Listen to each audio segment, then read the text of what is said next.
Et bonjour Philippe Bilger. Bonjour Philippe. Bonjour Benjamin, bonjour Marline. Merci de m'accueillir un matin comme ça très tôt. Mais on est très heureux de vous avoir. C'est toujours un plaisir, c'est toujours un plaisir. Vous êtes notre cadeau.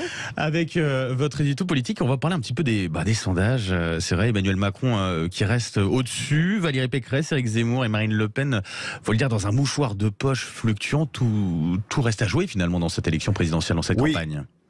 Alors ne croyez pas, chers amis, que tout à coup je sois devenu politologue. Pas du tout.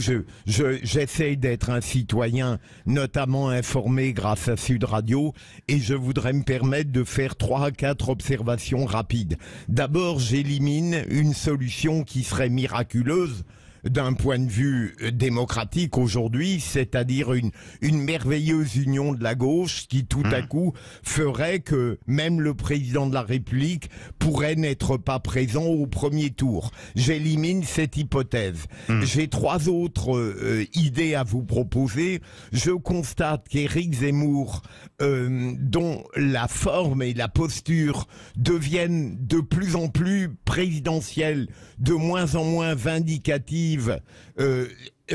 en réalité, ne semble pas tout de même avoir complètement rattrapé son retard par rapport à Marine Le Pen et à Valérie Pécresse. Deuxième observation, vous l'avez dit Benjamin, le président Macron apparemment est au-dessus aujourd'hui de quelques pourcents, mais j'ose dire qu'à 4 mois de l'échéance, cela ne signifie peut-être pas autant que le préférerait ses soutiens.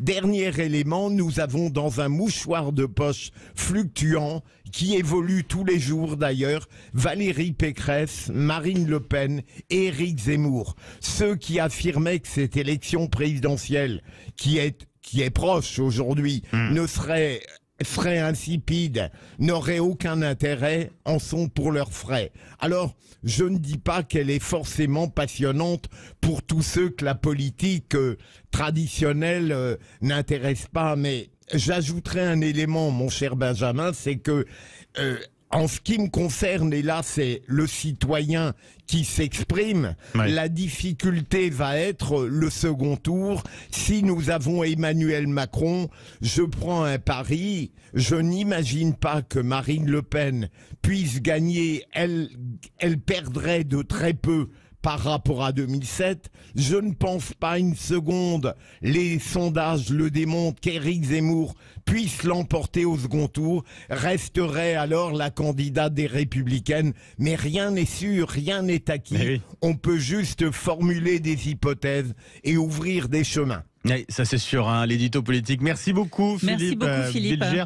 Avec en plus et bonne fête. Bonne fête bien sûr. Alors je voulais juste rajouter qu'il y a la situation effectivement aussi du Covid, mon cher Philippe. On va voir aussi quelle influence ça a dans cette campagne où décidément rien n'est joué. Merci beaucoup Philippe Bilger.